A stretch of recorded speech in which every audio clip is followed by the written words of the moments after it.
na siya responsibilidad. Noong tumatanda, ay mas naging nakakabahala. Batid ko na nagda-drug siya.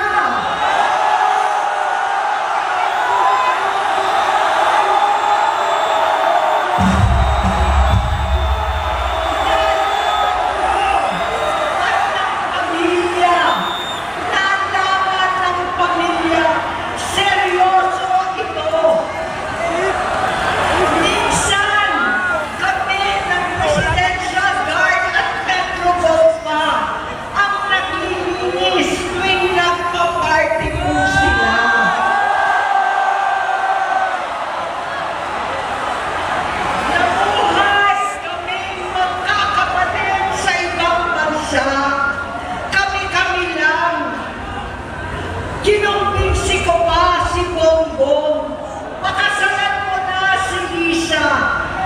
Naisip ko noon, kapag nag-asawa siya, malalagay na sa tahimik at magkakaroon ng direksyon.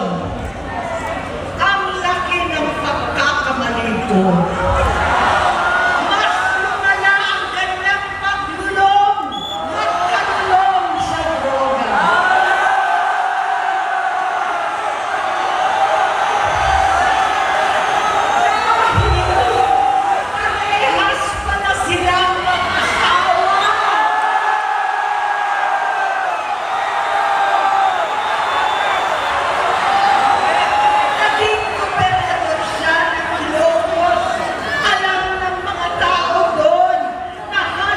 Di siya mapasok. Tuwing kukumprontahin ko siya, ay nagsasabi siya magbabago na siya, aalisin na niya ang bisyo. Hanggang sa may nagsumbong na naman sa akin na sa pag-gising pa lang sa umaga, kasabay ng almusal, marijuana pala.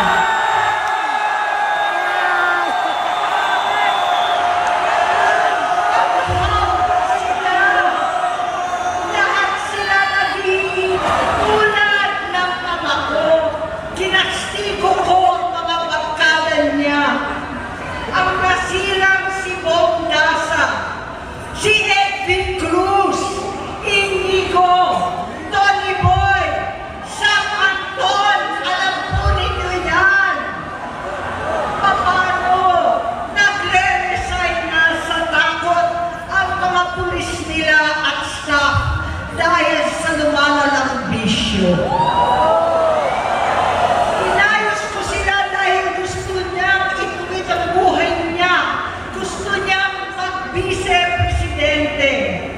Hindi siya pinalad at lalo nagkaroon ng oras para sa bisyo.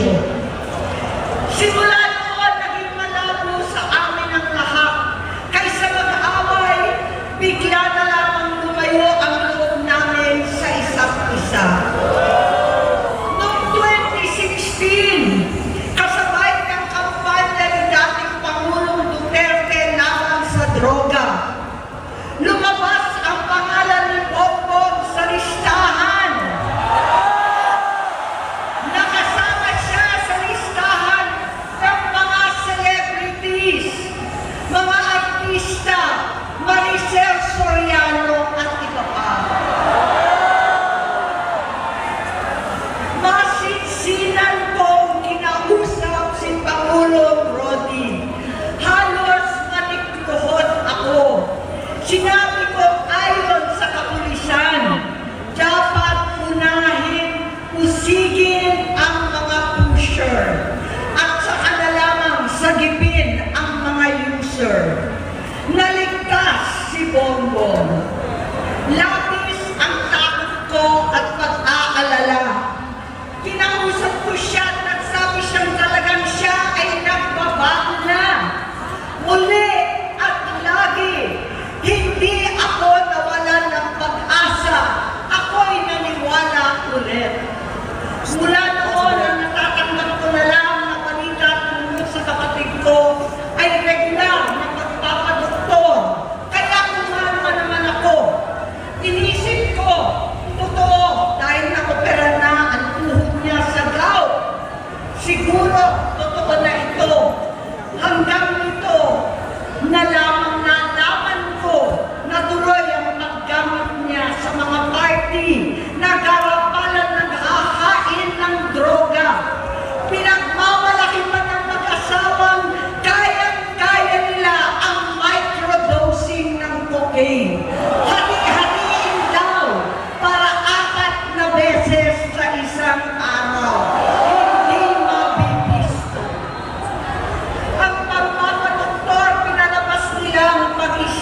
cell. Nagpapalit daw ng dugo, nagpapa-blood transfusion. Kayang-kaya raw, hindi ko maintindihan ang pinagsasabi. Noong 2021, kahit papano, nagkikita kami at nagkakausap. Sumumpa siya sa akin, talagang hinintunan niya. Naniwala ako kasi sabi niya gusto niyang tumakbo. Ang sabi ko, tutulong ako sa abot ng aking makakaya. Ipinakilala ko si Bongbong kay Inday. Naging magkatandem sila. Pagkatapos noon ay biglang hindi na niya ako ulit kilala. Kahit si Inday, nagtataka, bigla ko na itsapwera. Kahit ganon, nangampanya pa ako para sa kanya, kahit si Inday na lang ang aking nakakausap. Hindi ko alam bakit ako nakabang sa headquarters nila sa Mandaluyong. Hindi ko alam bakit walang nagre-report sa akin tungkol sa kampanya. Sa totoo lang, masakit mang aminin, nung dinidisqualify na siya, halos papaboran ko na sana dahil may nagsumbong sa akin mula sa kanyang campaign team na gumagamit na naman siya. Nung sinabihan ko, siya at mga taong nasa paligid niya, nagkaisa silang tuluyan akong alisin sa kampanya na ako naman ang bumuo. Sinabi nilang gusto ko na siya ay mag-disqualify para ako ang pumalit. Hindi totoo yun. Iniisip ko ang kalagayan ng aking kapatid at paano siya magsisilbi kung ganyan ang kalagayan niya. Pero pinaparating sa akin na hindi siya lulong at minsan na lamang tuwing nagpa-party. Hindi ko maipaliwanag bakit gusto kong maniwala at hindi mawalan ng pag-asa. Noong nanalo siya, naging pinakamalayo na kami sa isa't isa. Maliban sa opisyal na takbuhan at kapag pumupunta yung nanay namin, hindi ako sumama sa loob ng 3 taon dyan sa Malacanang.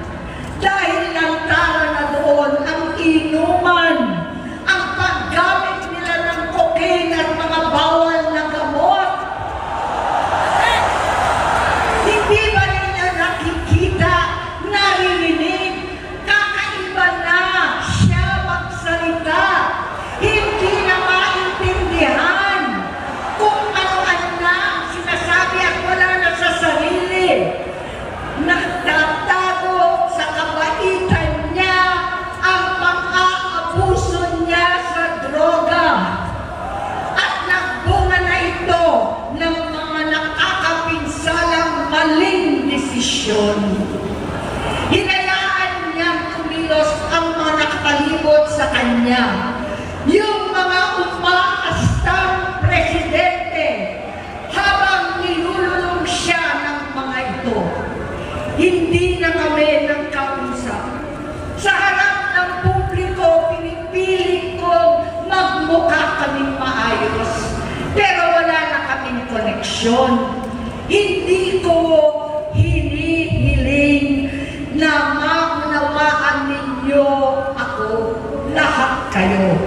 Sa palagay ko, ang makakaunawa lamang sa akin ay ang mga pamilya may pinagdaanan sa adiksyon, sa inom, sa sugal, sa alak, sa bisyo, higit sa lahat, sa droga.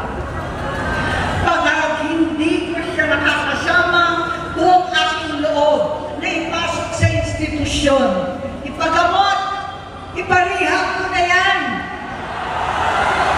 Pero tuwing maghaharap kami noon, hindi kaya ng aking kalooban na gawin yon. Tuwing magsasabi siya sa akin na magbabago na siya, hindi ko siya Hindi ko kayang ipagkait sa kanya pagkakataon at pagbabakasakali.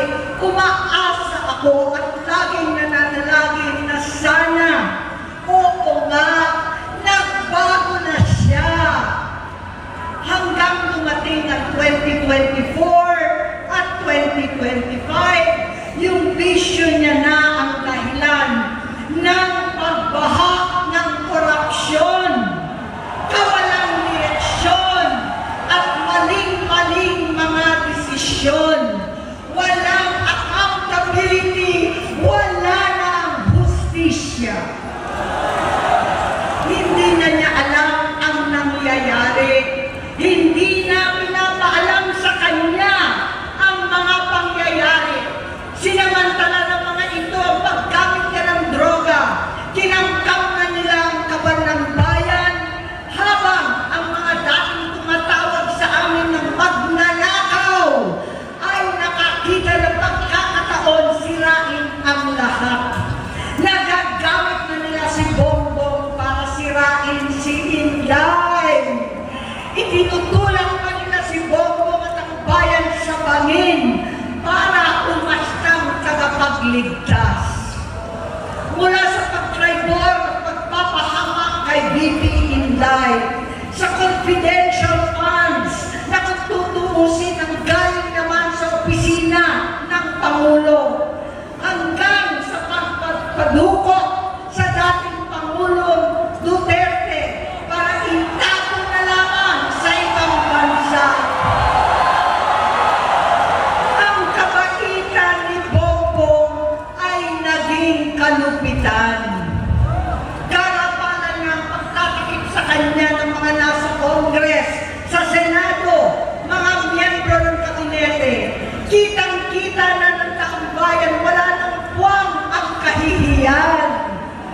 Para bang nauulit ang bangungot ng kasaysayang dinanas namin noon. 68 years old po ang tatay ko nung pinatalsik sa pwesto. 68 years old na rin si Bongbong ngayon.